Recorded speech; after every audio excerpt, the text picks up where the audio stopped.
Hi friends, నమస్తే అండి. మా స్వేపర్పేటలో ఉండే అమ్మవారండి. మేము ఇలా మూలవిరాట్ ఉంటారు, అయితే విగ్రహాన్ని నిలబెడతారు అక్కడ. ఇంకా ఈవిడి స్వరూపం ఏంటి అంటే తాటి చెట్టు అండి. తాటి చెట్టు అంటే చల్లవ చేస్తా కదండి మనం. తాటి చెట్టు కళ్ళు, తాటి చెట్టు సంబంధించినవి అన్నీ అమ్మవారి స్వరూపమేనండి. తాటి చెట్టు అంటే పాటలమ్మ తల్లి అంటామండి. పాటలమ్మ తల్లి చూసారండి, మనకు ఆకలమ్మ వచ్చినప్పుడు ఈ పాటలమ్మ తల్లి కళ్ళు అది తాగిస్తారు, చలవ చేస్తుందని చెప్పేసి మంచి జరుగుద్దని. అంత చల్లని తల్లి అనమాట అండి. ఇంకా నాకు తెలిసిన చిన్న వర్డ్స్ మీతో అమ్మవారి గురించి షేర్ చేసుకుంటాను.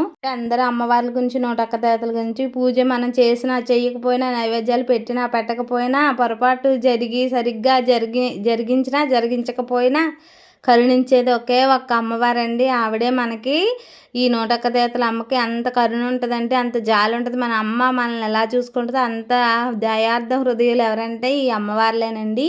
కానీ అమ్మ దయ ఉంటే అన్నీ ఉన్నట్లేనండి. ఈ నానుడి ఎప్పుడు ఉన్నది కదండి. నా ఛానల్ని సబ్స్క్రైబ్ చేయండి. Thank you.